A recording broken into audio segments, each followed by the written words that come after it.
Mission की। मेयारे नुसरत समझना है तो पहले नुसरत को समझना पड़ेगा। मेयारे नुसरत समझना है तो पहले नुसरत को समझना पड़ेगा। मैं यहां पे खड़ा होकर कहूं कि मुझे मेरी अपनी जात के हवाले से कुछ अमदाद की जरूरत है, तो जात है। मैं एक आज़ा खाना बना रहा हूं, उसके लिए मुझे आप मोमिनीन के ताउन की जरूरत है, तो ये नुसरत है। और दूसरी बात भी ज़हन में रख लेना, ये जो नुसरत की आवाज दी है ये भी हर मखलूक को नहीं दी, वरना कौन कौन सी मखलूक थी जो मक्का से चलती हुई पीछे तक नहीं है, हुसैन ने वापस भेजे, वापस जाओ। कहां जा रहे हो? मुआहिदे में नाम ही नहीं है। मुझे मुआहिदे वाले लोग चाहिए, पीछे पलटा दिए। नुसरत किस चीज की थी? कभी इस अंदाज में भी करबला सुनो, कभी इस अंदाज में भी करबला को देखो। बयां सिर्रे शहादत की अगर तफसीर हो जाए, मुसलमानों का काबा रोज़ा शबीर हो जाए।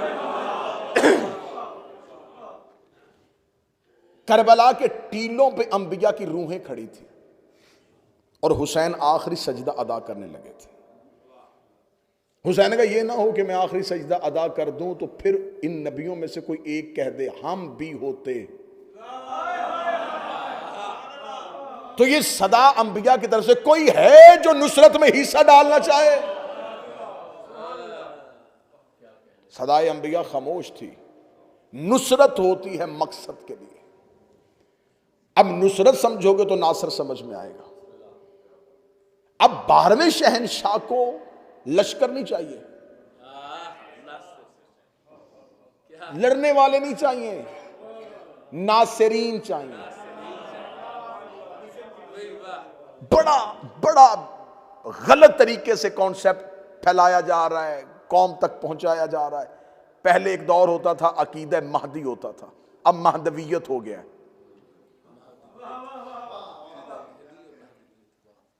हमें उसी अकीदे पे रहना है जिस पे मौला ने हमें रहने का हुक्म दिया था। हमें उस निजाम का ऐलान होगा तो हम निजाम के पीछे चलेंगे। उससे पहले किसी खुद साख्ता निजाम को हम इमाम का निजाम नहीं समझेंगे जब तक इमाम का खुद का निजाम नहीं आ जाएगा। जब इमाम ने क़याम ही नहीं किया तो अभी हुक्म क्यों? हुक्म आएगा जब इमाम क़याम फरमाएंगे। बड़ी समझने वाली गुफ्तगू है और आज का खलासा है।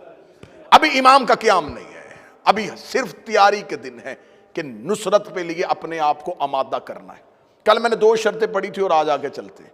नुसरत के लिए पहली शर्त ये नहीं है, लोग ये समझते हैं कि शायद हम में से कोई बहुत बड़ा इबादत गुजार होगा तो फिर इमाम के साथ हमारी मुलाकात हो जाएगी। और ज़हन में रख के इबादत किया करो, ये जो तुम इबादत कर रहे हो ये अहले बैत पे एहसान नहीं है, तुम पे वाजिब है। ये कोई अल्लाह पे एहसान नहीं है कि हमने नमाजें पढ़ ली हैं तो ये हम पर एहसान है। जो बंदा घर में लाइटें जलाता है उसने बिल देना है, जिसने अल्लाह की नेमतों का इस्तेमाल किया उसने इबादत करनी है।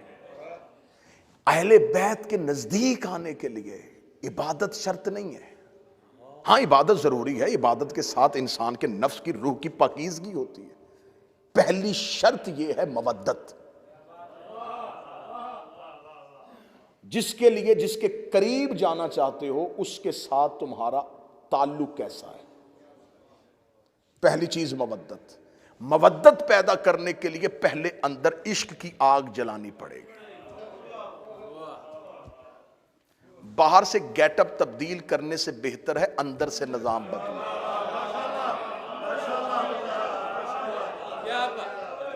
अंदर आग लगेगी तो बाहर खुद ही आ जाएगी। आए आया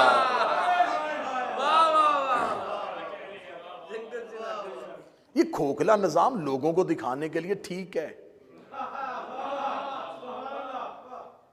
ये दुनिया का देखने के लिए निजाम अच्छा है कि हम ये हैं।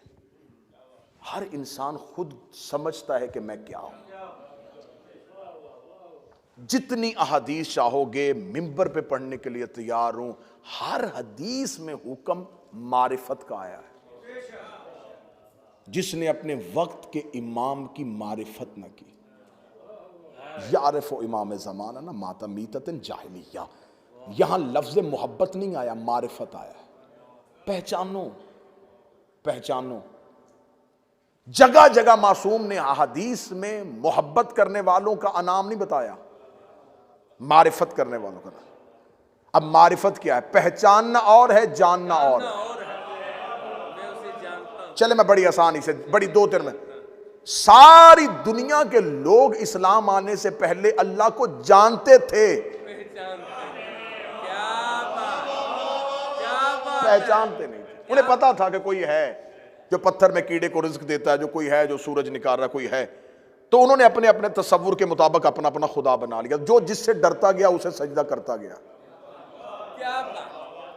ये इंसान के जहन में खुदाई का जो तसव्वुर है वो खौफ की बुनियाद पे है। हम में से हर कोई अपने जहन के बनाए हुए खुदा को पूज रहा है। हर इंसान के दिमाग में एक खुद साख्ता खुदाई का तसव्वुर है। बच्चों का खुदा और होता है, बड़ों का खुदा और होता है, पढ़े लिखों का खुदा और होता है। तो असल में अल्लाह की इबादत नहीं हो रही, जहन में बनाए हुए बुत की पूजा हो रही है। क्या बात है। मैंने तो पहले दिन कहा था कि नारों वाली मजलिसें सुननी है तो मुझसे अच्छी जंगे कौन पड़ेगा। कोई ना कोई जंग शुरू करता हूं और यहीं से हाथ उठे होंगे और नारा हैदरी या अली की सदा। हर एक के जहन में एक तसव्वुर है और तसव्वुर की पूजा हो रही है और उस तसव्वुर के पीछे खौफ छुपा हुआ है। एक खौफ है, एक डर है, इसकी इबादत करेंगे वरना ये दोज़ख में फेंक देगा। इसका मतलब है कि इबादत मोहब्बत में नहीं हो रही, डर से हो रही है। दो चीजें, उठे मजमे से कोई बंदा तुम पे ओपन, मैंने पहले दिन मजमे को इजाजत दी थी कि आप सवाल करेंगे मुझे खुशी होगी।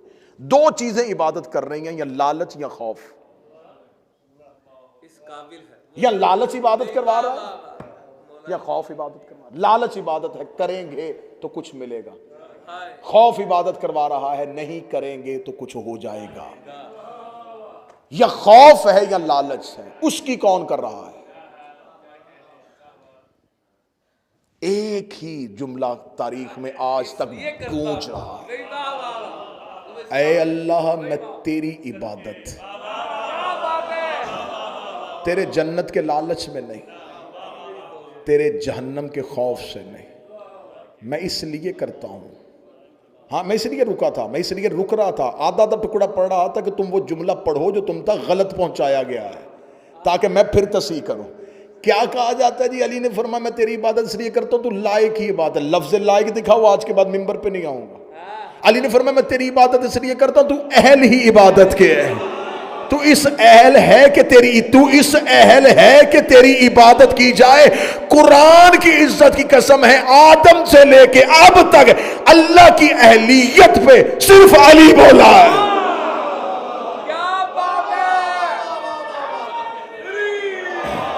सिर्फ अली है जिसने अल्लाह की अहलियत पे बात की। पहले दिन बच्चे को स्कूल छोड़ने के लिए जाओ तो उस टीचर देखे कहेगा अभी ये इस अहल नहीं है कि इस क्लास में बैठे, क्योंकि उसके काबिलियत जांचने का हुनर आता है। मिंबर पे आप हर एक को नहीं बिठाएंगे, आपको पता है किसे बिठाना, ये किसके अहल है। तो अहलियत पे हमेशा वो बात करता है जिसको काबिलियत जांचने का हुनर हो। अमीर अल मोमिनीन ने अल्लाह की अहलियत पे बात की। तो यहां इबादत है किसकी हो रही है? यहां लालच की हो रही है या खौफ की हो रही है? मोहब्बत की तो हो नहीं रही, सजदा मोहब्बत तो हो नहीं रहा। मासूम की हदीस अल तौहीद से पढ़ने लगा हूं, शेख सदूक ने उसको नकल। बिस्मिल्लाह बिस्मिल्लाह। मेरे छठे शहनशाह फरमाते हैं अल्लाहुम्मा सल्ली अला मोहम्मद, तुम में से हर कोई इस्म की इबादत कर रहा है। मौला फरमाते जो इस्म की इबादत करता है वो शिर्क करता है, जो सिर्फ मानी की इबादत करता है वो कुफ्र करता है, जो मानी की वजह से इस्म को झुकता है वो इबादत करता है। फिर हदीस सुन लेना, फिर सुनना। छठे शहनशाह फरमा रहे, मौला फरमान जिसने इस्म की इबादत की उसने शिर्क किया, जिसने इस्म छोड़ के सिर्फ मानी की इबादत की उसने कुफ्र किया, जिसने मानी के साथ इस्म की इबादत की उसने इबादत की। अब इसकी वजाहत सुनना। अगर कोई कहे अल्लाह की इबादत कर रहा हूं तो अल्लाह इस्म है, कौन है, कैसा है, कहाँ है, तसव्वुर लेके आओगे तो पागल हो जाओगे। तो फिर एक इस्म के आगे झुक रहे हैं जिसे अल्लाह कहते हैं। मासूम फरमाते जिसने सिर्फ इस्म की इबादत की उसने शिर्क किया। किताब का हवाला दे दिया, अल तौहीद शेख सदूक। एतराज सोच के करना, मजहब जाफरिया का पहाड़ जितना कद है मजहब में शेख सदूक का। गैबत कुबरा के बाद अव्वलीन में से शेख सदूक है। उन्होंने हदीस नकल की जिसने सिर्फ इस्म की इबादत की शिर्क किया, जिसने इस्म के अलावा अल्लाह के मानी की इबादत की उसने कुफ्र किया, जिसने मानी के साथ इस्म की इबादत की उसने इबादत की। सामने बैठे साहिल ने देखेगा अल्लाह इस्म है तो मानी कहां से ढूंढे? फरमाया नहनु मानिउल इस्म, हम आले मोहम्मद उस इस्म के मानी हैं। तुम तक अल्लाह नहीं आया था, हम आए थे, हमने बताया था कि अल्लाह है। जिसने हमसे गुजर के इबादत की उसने इबादत की, जिसने हमारी वजह से इबादत की उसने इबादत की। तो तसव्वुर इबादत ही अभी तक जमीन पे नहीं पहुंचा। हम हमारी वजह से उसकी इबादत करो, हम तुम्हें बता रहे हैं कि उसको सजदा करते हैं तो करो। आज पूरी दुनिया में हर मुसलमान, जिसने मुसलमान होता है, मुसलमान हो कलमा पढ़ अशहदु अल्लाह, मैं गवाही देता हूं अल्लाह है, मैं गवाही देता हूं। गवाही तो आंखों देखी होती है, जब तूने देखा नहीं गवाही कैसे दी? कहते इसलिए गवाही दी कि बाप ने कहा था पहले दिन ही कान में कि ये गवाही दे।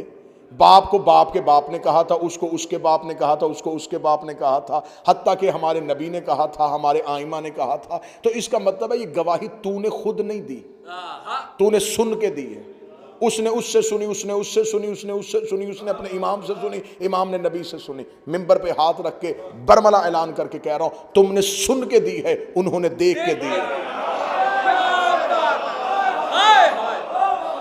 उनकी गवाही, ये उनकी गवाही ही गवाही थी। उसके बाद जितनी गवाहियां हैं वो कॉपी पेस्ट है,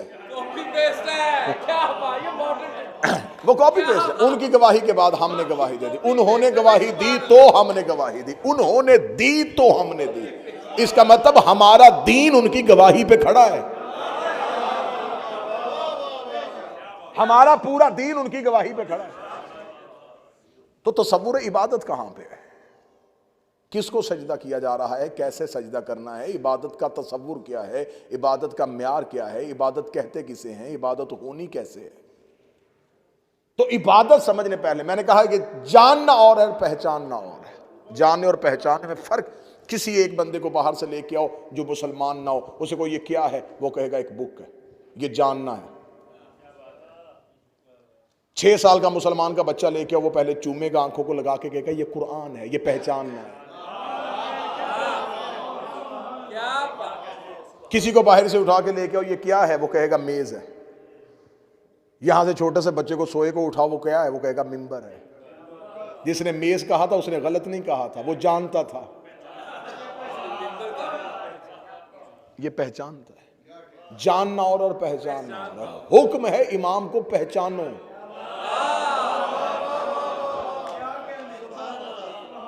सारे मक्के के लोग जानते थे कि मोहम्मद सादिक है, अमीन है।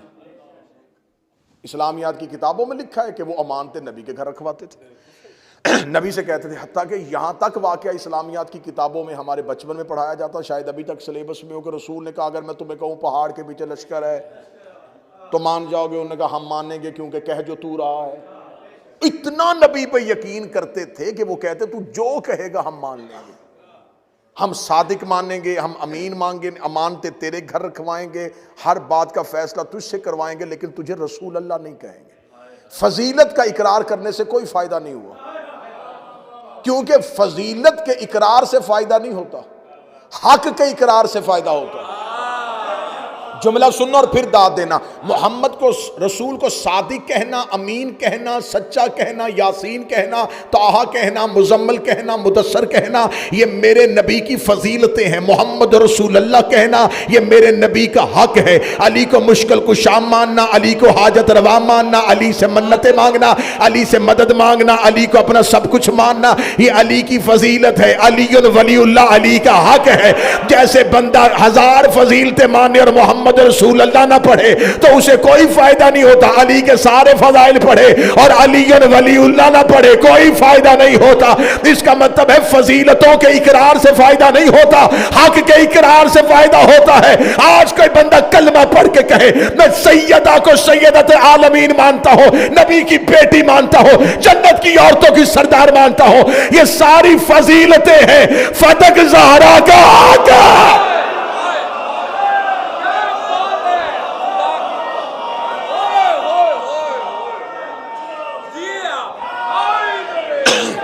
फदक हक के सैयदा है।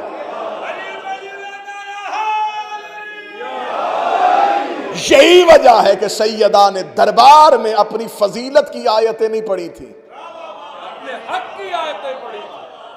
क्या बात। बीबी दरबार में कह सकती थी इन्नमा युरीदुल्लाह मेरे लिए आई है।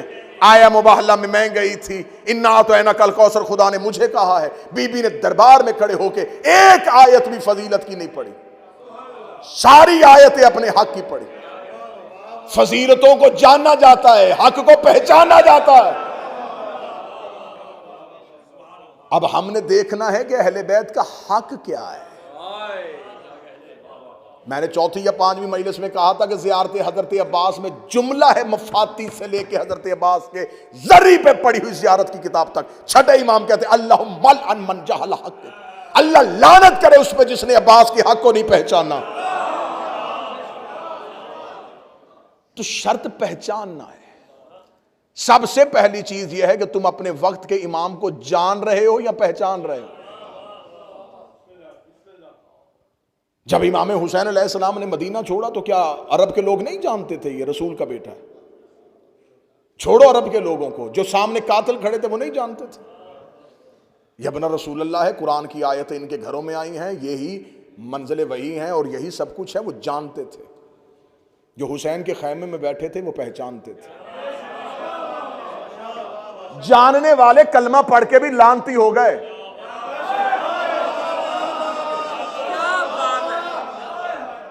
क्यों तबर्रा करते हो आज, क्यों लानत करते हो, क्यों? उनके कलमे में शक था। क्या उनके पास नमाजें नहीं थी, रोजे नहीं थे? कहते क्या फायदा ऐसी नमाज और ऐसे रोजे को, इमाम को पहचाना ही नहीं। तो इसका मतलब है कि शर्त कलमा नहीं रह गया। बदलने लगा हूं जुमला, 2 शख्सियात दुआ लेने के लिए जुमला बदलने लगा। 10 मुहर्रम 61 हिजरी से पहले दीन शर्त था मुसलमान की। 10 मुहर्रम 61 हिजरी के बाद अब दीन शर्त नहीं, हुसैन शर्त है। अब बोले कोई बंदा जिसका हक बनते वो बोले।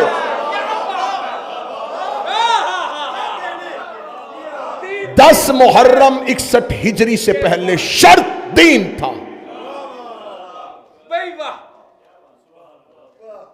इसने जिसने ला इलाहा इल्लल्लाह भी पढ़ा, अली ने भी उस पर तलवार नहीं उठाई।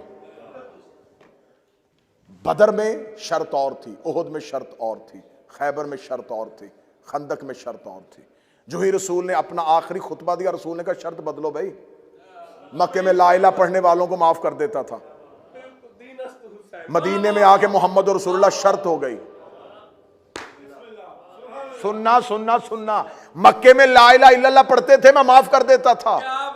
अब मदीने आ गया, मोहम्मद और रसूलुल्लाह शर्त है। अब कोई सिर्फ अल्लाह माने और मुझे ना माने कोई फायदा नहीं। अब मैं दीन की शर्त हूं, जिसने अल्लाह को माना मुझे भी माने। गदीर में आकर रसूल ने कहा लो अगली शर्त सुनो।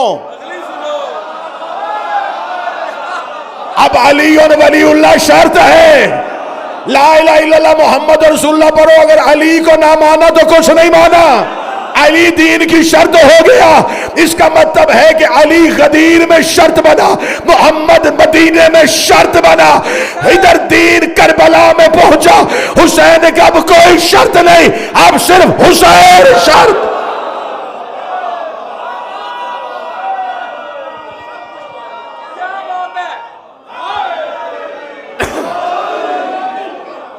हुसैन ला इलाहा की शर्त है, हुसैन मोहम्मद रसूलुल्लाह की शर्त है, हुसैन अली वलीउल्लाह की शर्त है। अल्लाह जानता था मक्के में लोग ला इलाहा इल्लल्लाह कहेंगे, लेकिन अब्दुल्ला का बेटा समझ के इसका कलमा नहीं पढ़ेंगे, उसने मोहम्मद रसूलुल्लाह शर्त रख दी। अल्लाह जानता था ये मोहम्मद को मान लेंगे लेकिन अली से बुग़्ज़ रखते हैं, उसने अली वलीउल्लाह शर्त रखी, मुझे एक चेहरा बिगड़ता नजर ना आखिरी मजलिस में। अल्लाह जानता था बंदे अली वलीउल्लाह पढ़ेंगे, हुसैन का मातम नहीं करेंगे।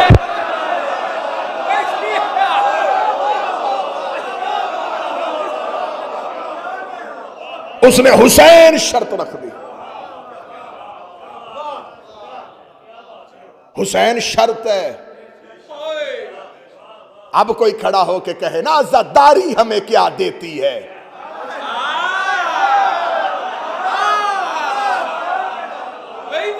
जिसको कुछ नहीं मिलता कहता आओ आजादारी की सलाह करे।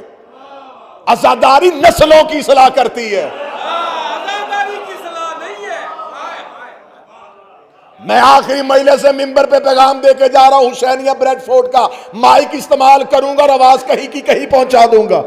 आजादारी की सलाह करने से पहले शजरे की सलाह करो।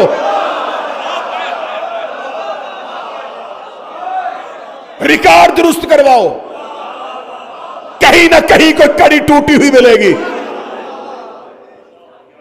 जो उठता है आजादारी को इस्लाह की जरूरत है, आजादारी को इस्लाह की जरूरत है, आजादारी को तुझे इस्लाह की जरूरत है। कौन सी इबादत होती है जो कमीज उतार के होती है? हज नहीं देखा?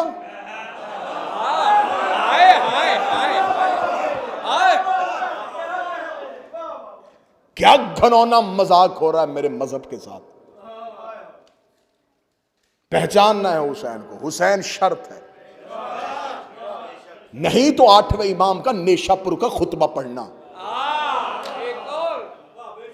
फरमा ला इलाहा इल्लल्लाह हिस्नी फमन दाखला हिस्नी अमन अज़ाबी, ला इलाहा कला है। क्या कहने 8वें शहनशाह मेरे मशहद के मौला, तू कह देता ला इलाहा घर है, ला इलाहा कला है। घर का दरवाजा हर किसी को पता होता है, कले का दरवाजा हर किसी को नहीं पता था। रसूल के बेटे का ला इलाहा इल्लल्लाह कला है, जो इसमें दाखिल हो गया वो अल्लाह के अजाब से बच गया। इस हदीस को कहते हैं हदीस से सिलसिलातुल ज़हब। इस हदीस में इमाम ने हदीस पढ़ने से पहले हदीस की सनद पढ़ी है, खुतबा तशरीफ फरमा है, उलमा तशरीफ फरमा है। जब हमारे यहां हदीस पढ़ी जाती है तो इल्मुर रिजाल की बहस में उसकी सनद पे बहस होती है। भाई हदीस ठीक है, बताओ किससे ली है? वो कहते इससे, इसने किससे सुनी, उससे, उसने किससे सुनी, उससे। ना ना ना ना, ये जो तीसरे नंबर पे आया ना मुहद्दिस, ये रावी, ये ठीक नहीं है, हदीस मशकूक। एक कड़ी में भी एक हल्का सा भी शक आ जाए तो इल्म हदीस की 7 किस्में हैं। शाज है, मुरसल है, मतवातर है, ज़ईफ है, सिका है। ये जो इल्म हदीस के कवानीन जानते हैं उनको पता है कि हदीस को किस मेयार पे रखना है। बिल्कुल सारी की सारी हदीस की सनदें ठीक आ रही हो, वो कहते ये सनद मजबूत है, मुस्तनद है, सनद बड़ी ठीक है। अगर एक हदीस है उसकी रावी नहीं मिल रहे, लेकिन वो हदीस इतनी पढ़ी गई है कि हर जगह पे किताबों में लिखी जा रही है लेकिन सनद नहीं मिल रही, वो कहते हैं इसे हदीस मुतवातिरा के तौर पे पढ़ो, ये दोहराई जा रही है लेकिन सनद नहीं मिल रही, क्योंकि शिया मजहब तलवारों के नीचे से निकल के आया है। तकैया के दौर पे लिखी हुई हदीसें, उस वक्त में लोग सनद नहीं लिखते थे, सनद लिखते थे तो अगर सनद लिखते थे तो जिसने रवायत की थी वो मारा जाता। ये शिया मजहब की अगर आप तारीख पढ़ेंगे तो लहू से भरी हुई तारीख है। एक हदीस दूसरे शिया तक पहुंचाने के लिए मीलों का सफर करते थे और कानों में जाके बताई गई हदीस। यार मेरी कौम के बच्चों, सिर्फ इतना सोच लो कि बनी उमैया और बनी अब्बास का ये 1000 के लगभग के दौर में हर दौर की हुकूमत ने इस मजहब को मिटाने का चाहा और ये इतना फैल गया। तो अगर ये मजहब वारसों ही से लिया जाता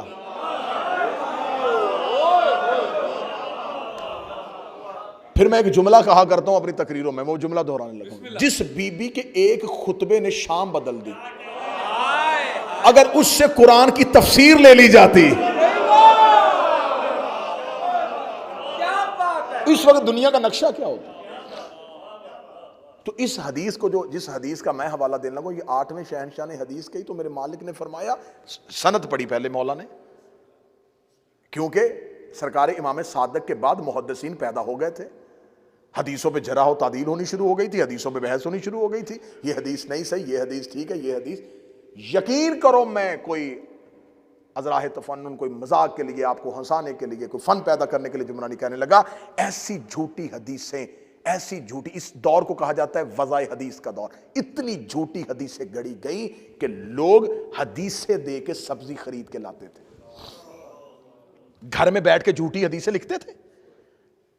मार्केट में कोई दिरहम दिनार नहीं, जाके कहते थे ये हदीसें लो और हम मुझे सब्जी दे दो। तराजुओं पे तोल तोल के इधर सब्जी रखी जाती थी और इधर हदीसें रखी जाती थी। इस दौर को तारीख ने महफूज किया है वज़ाए हदीस का दौर, कि इस दौर में बड़ी झूठी हदीसें बनी है। और अहले सुन्नत ने भी छांट छांट छांट छांट छांट छांट के बाद में आके कहा ये सही बुखारी है।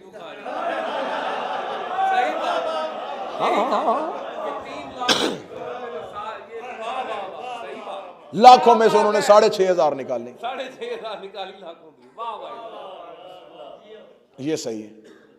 उनका सही कहना इस बात की तस्दीक है कि कुछ गलत थी,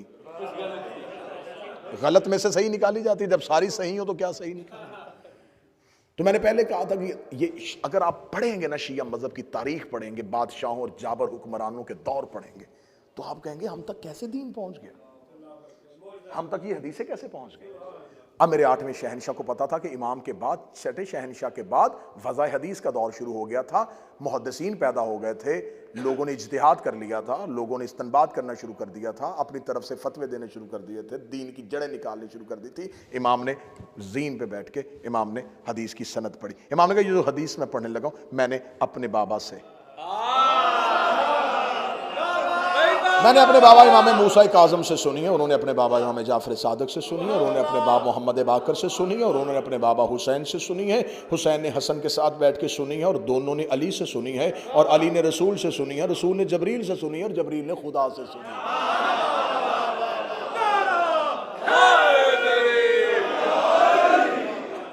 अब यहाँ पर मौरखी ने लिखा, इस हदीस को सिलसिलतुल ज़हब कहा जाता है। सिलसिलतुल ज़हब क्या, वो कहते हैं सोने के साथ लिखा, इतनी बेहतरीन कड़ी, वो कहते हैं ये सोने की कड़ी है। ईरानी उलमा कहते हैं कि हदीस सिलसिलतुल ज़हब पे किसी प्याले पे, मट्टी के प्याले पे लिख के उसमें पानी डाल के गूंगे को पिलाओ, उसे जुबान मिले, बीमार को पिलाओ, शिफा मिल जाएगी, इसे घर में रखो, बरकत होगी। हदीस सिलसिलतुल ज़हब, उस हदीस में इमाम ने ला इलाहा इल्लल्लाह कला है, इसमें दाखिल होने की शर्त है, और उनमें से एक शर्त मैं हूं। हम शर्त हैं दीन की, ला इलाहा में दाखिल होने की हम शर्त हैं। एक छोटी सी बात साबित करने के मुझे कितना घूमना पड़ा, इसलिए मासूम ने फरमाया था मानी के साथ अल्लाह की बात करो, हमें छोड़ के सजदा करोगे कुछ भी नहीं किया। हम शर्त हैं, हम शर्त हैं, हम शर्त हैं, हम शर्त हैं। जिस बंदे ने 8 दिन की मेहनत का अजर देना हो, मेरी आंखों में आंखें डाला, सर उठाना, चेहरे पे मवद्दत अली की मुस्कुराहट लेके आना। अब इस बात पे बहस नहीं करनी आज के बाद, अली वाजिब है, औजब है, मुस्तहब है, अस्काल है, मुब्तल है, ये शरीयत के लफ्ज है। अली दीन की शर्त है।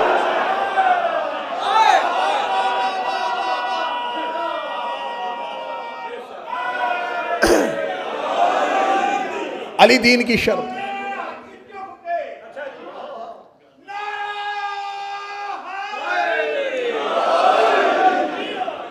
अली दीन की शर्त, जैसे वजू नमाज की शर्त है,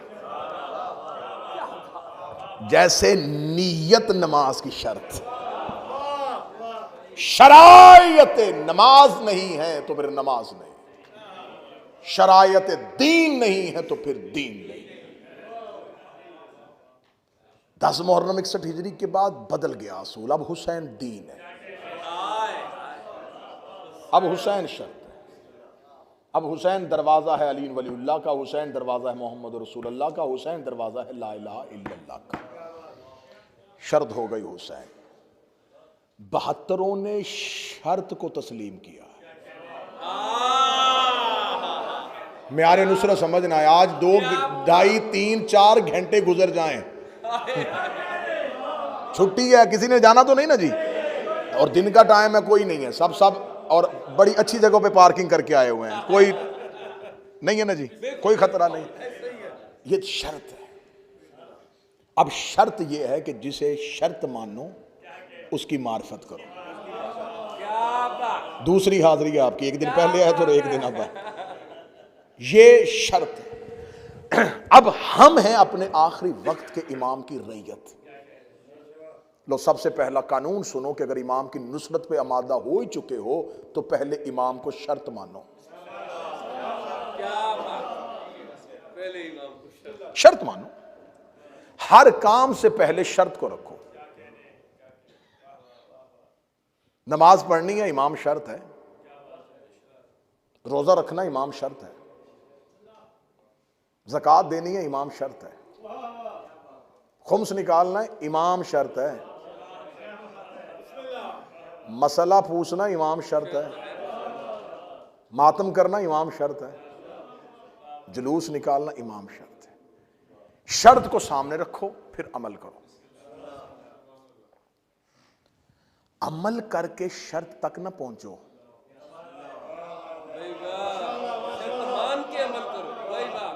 शर्त मान के अमल करो। नुसरत का पहला मेयार। आज के बाद, इस मजलिस के बाद, ये अलविदाई मजलिस है। 2 महीने 10 दिन तुम्हें हुसैन ने अपने घरों में रखा है। उसने अपने घरों में तुम्हें बुलाया है, उसने तुम्हें अपने घरों से खाना खिलाया है, तुम्हें अपने घरों से पानी पिलाया। और कहते हैं कि जो खुराक खा लो वो 40 दिन तक खून का हिस्सा बनती है। तुमने हुसैन का रिज़्क़ खाया, तुमने हुसैन के घर से पानी पिया, तुमने हुसैन के घर, तो 2 महीने 8 दिन की जो हुसैन के घर की नौकरी की है, तो इसमें पहली चीज़ लेना कि आज के बाद अपने ज़िंदगी के हर काम में अपने इमाम को शर्त मान लो। हर चीज में अपने इमाम को, हर चीज में अपने इमाम को शर्त मानो। शर्त मानने से मुराद यह है कि मुकद्दम रखो अपने मौला को। मसलन मेरे इस अमल पे मेरा इमाम राजी है, अच्छा, मदद के लिए उन्हें हाजिर मान लेते हो। क्या बात है। हम मदद मांगते हैं, वो हाजिर हो जाते। तो जब गुनाह कर रहे होते हो, जब गलती कर रहे हो, शर्त इमाम है कि इमाम को इतना अपने ऊपर मुसल्लत करो।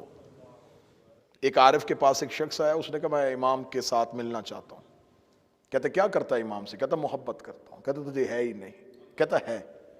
शागिर्दों से कहा इसे कमरे में बंद कर दो। कमरे बंद कर दिया, कहा दरवाजा बंद कर दो। पूरा दिन, पूरा रात, अगला दिन, अगली दोपहर को जाकर दरवाजे का खोला, दीवार के साथ नीम मुर्दा हालत में, बंद आंखों को हल्का हल्का खोला, होंठ खुश्क, जुबान हलक से बाहर, आवाज दे रहा पानी पानी पानी पानी। उसने कहा पानी लेके आओ। पानी लेके आए, छींटे मारे, प्याला दिया, उसने कांपते हुए पानी पिया।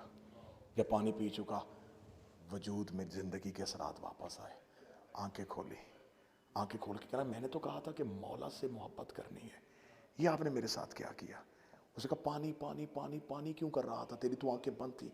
कहता पानी सोचता सोचता सोचता सोचता सो गया था, पानी मिल जाए। उसने कहा जितनी तलब पानी की है, इतनी मौला की कर।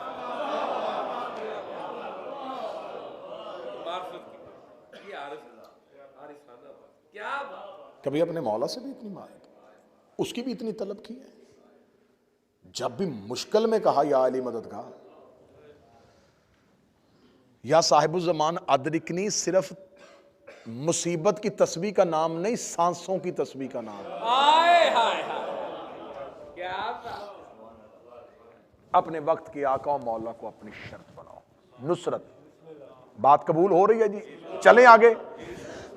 दूसरी चीज, अगर नुसरत के लिए आमादा हो चुके हो तो पहले, जैसे एक इंसान जो है, एक आपको एक डाकू आता और वो आपको कहता हैंड्स अप, निकालो जो कुछ है, हर कीमती, क्यों वो कीमती चीज निकालने आता है, आप कीमती चीज निकाल देते हैं। आप, वो आपका वजूद आपको खाली करता है जो उसे चाहिए होता है। उसका काम होता है आपसे चुराना, इमाम का काम होता है आपको देना।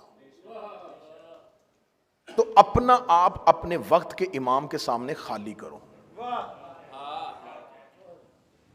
हर चीज अपने निकाल के अपने मौला के आगे फिदिया कर दो और मौला को पेश कर दो। जान, इज्जत, माल, औलाद सब वक्फ इमाम के लिए। जुबानी दावा नहीं, अमली सूरत में सबूत दो। अपने इमाम के सामने अपनी तमाम चीजों को फिदिया कर दो, अपने आका और मौला के सामने हाजिर हो जाओ। फिर अपने वक्त के इमाम की नुसरत के लिए ऐसे आमादा हो जाओ कि हर लम्हे आवाज का तलाश करो। किसी भी लम्हे आवाज कान में आएगी कि मैं आ गया हूं। अरब का एक शख्स घोड़े पे बैठ के नकाब पहन के चौक में आके खड़ा हो जाता था। लोग पूछते थे क्यों खड़ा होता है रोजाना आके? कहता इमाम आ गया तो सवारी ढूंढूंगा तो इमाम के पास जाऊंगा, इसलिए घर से तैयार होके आ जाता। लोगों ने समझा पागल हो गया, मखबूत अलवास हो गया। एक दिन नौजवानों ने आके मजाक, उसका तू यहां खड़ा है, पहाड़ी के पीछे इमाम आ गए। किताबें कहती गया और वापस नहीं आया।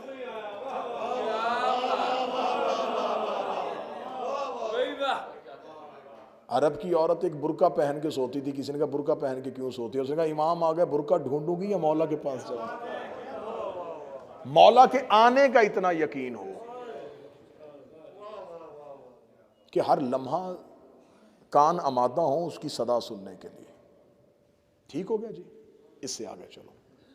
इससे अगला म्यार क्या है नुसरत का? अगर तुम अपने वक्त के इमाम के लिए उसे शर्त बना चुके हो, उसकी मारिफत कर चुके हो, उस तक पहुंचने के लिए आमादा हो चुके हो, तो फिर अपनी जिंदगी का राजदान अपने इमाम को बना लो। बच्चा घर की तकलीफ आके किसे सुनाता है? मां बाप को, बड़े को। जो जिससे बड़ा होता है छोटा बड़े को तकलीफ सुनाता है। इमाम को बड़ा मान लो। क्या बात है। इस आज के दिन के बाद इस एक चीज पे अमल करके मुझे 10, 12, 14, 15 दिन बाद फोन करके बता देना कि इस अमल के बाद हमारी जिंदगी सहल हो गई है। अपनी हर तकलीफ अपने मौला को सुनानी शुरू कर दो। लोगों के सामने हाथ फैलाना बंद कर दो। रिश्तेदारों को तकलीफें सुनानी छोड़ दो। मजाक करते हैं, हम दर्द तुमसे सुन लेते हैं, कोई हमदर्दी नहीं करते, कोई तुम्हारी तकलीफ नहीं। अपने दिल की जुबान अपने इमाम के सामने खोलो। वो आमादा है सुनने के लिए, तुम सुनाने के लिए आमादा नहीं।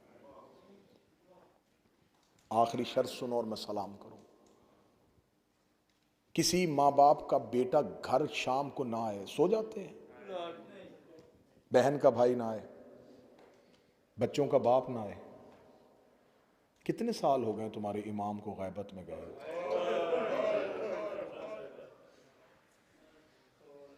सुकून क्यों है? तस्कीन क्यों है? जब हम अपने घरों में खुशियां मना रहे होते हैं तो क्या वो आका और मौला जो है वो भी इसी जगह पे अपने घर की खुशियां मना रहा होगा? क्या तुम्हारा यकीन है कि वो कहीं ना कहीं बैठ के रो रहे होंगे? मुझे मालिक हुसैन की कसम है, ये हुसैन का मुहर्रम, ये अज़ादारी 12वें के लश्कर में जाने का तरबियती कोर्स है। ये अज़ादारी रस्म नहीं है, ये निज़ाम है इमाम का। आ जाते हो, सबसे पहला काम तुम्हें अज़ादारी क्या दिखाती है? जो काम मस्जिद में नमाज की सफ नहीं करती वो हुसैन की अज़ादारी करती है। यहां बगैर फर्क के बिठा दिया जाता है। मैंने जुमला कहा था, मैं गलत कहूं तो मुझे टोकना। मैंने मस्जिद की सफों में यह तफरीक देखी है। आगे खड़ा है और पीछे कोई अमीर बंदा आ गया तो पीछे से कोई आवाज देकर था, भाई आगे से बच्चे को पीछे भेजो, आप आगे जाएं। ऐसा है या नहीं है? इसे बुलाओ, इसे बुलाओ, इसे बुलाओ, सफ़े बांधी जाती हैं। पीछे कोई अहले इल्म आ गया, आप आगे आए। बुजुर्ग आ गया, आप आगे आए। बेटा पीछे चले जाओ, उन्हें आगे आने दो। बेटा तुम उधर चले जाओ, इन्हें पीछे खड़े होने दो। हुसैन की मजलिस में नहीं है। गरीब सबसे आगे बैठ जाएगा,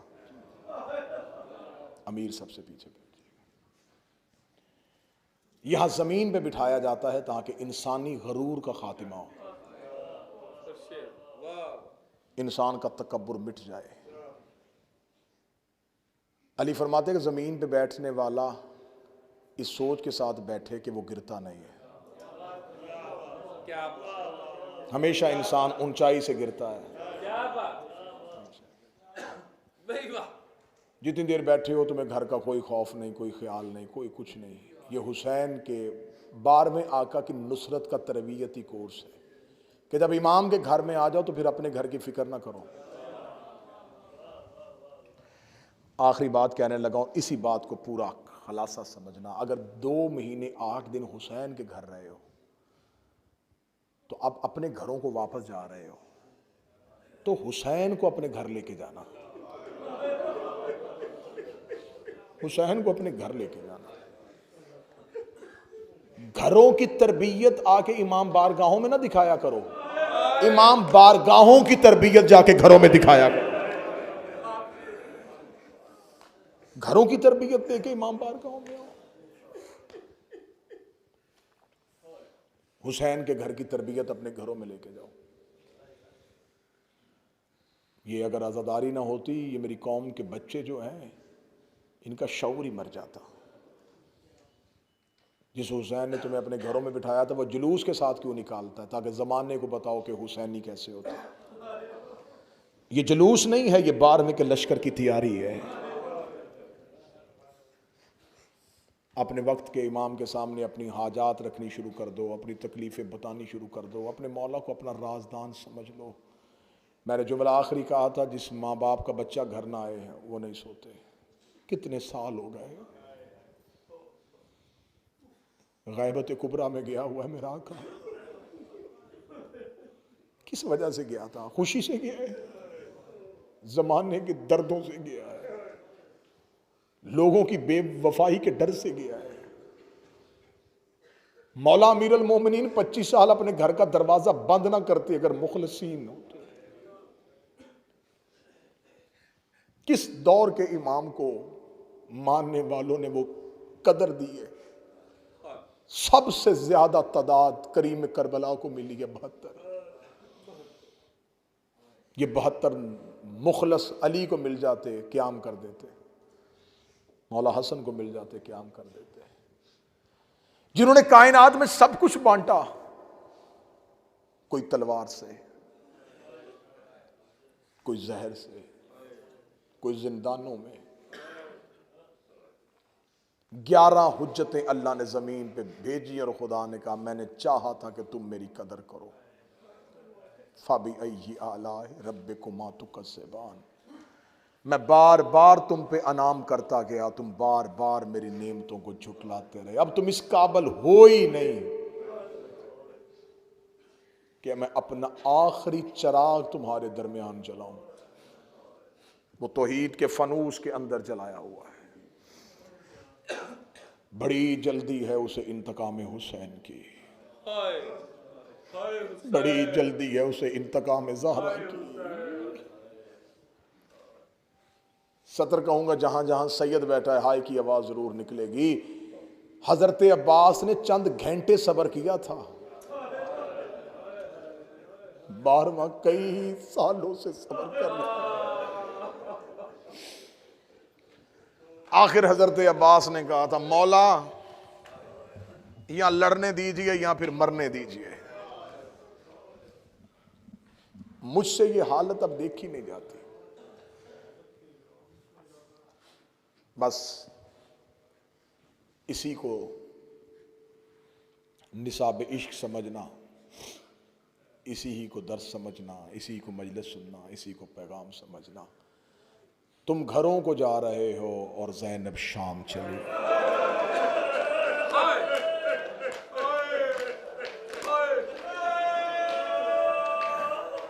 तुम घरों को जा रहे हो और सकीना शाम में सो गए।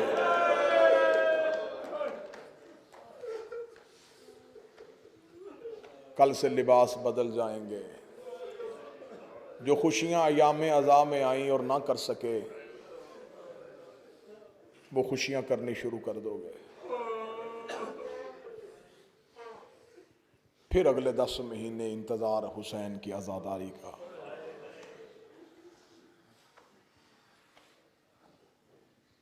पलट के चली गई अली की बेटी मदीने। बस रवानगी पढ़ूंगा, बहुत ज़्यादा पड़ गया। बरामदगी है शहजादियों के नूरी महमलों की। अल्लाह इन भाइयों को, इन मातमियों को, वसीम को, इनके दोस्तों को, कैसर को, नसर को, जिन्होंने जो जो मेहनत की है, जो वो नाम नहीं ले सका, मेरे भाई इमरान है, शाहजी हैं, इन सब ने मेहनत की है। नोहा खानों ने, अज़ादारों ने। हुसैन की माँ तुम्हें किसी का मोहताज न करे। तुमने मोमिनीन के रोने का बंदोबस्त नहीं किया, तुमने अली की बेटियों के मातम का इंतजाम।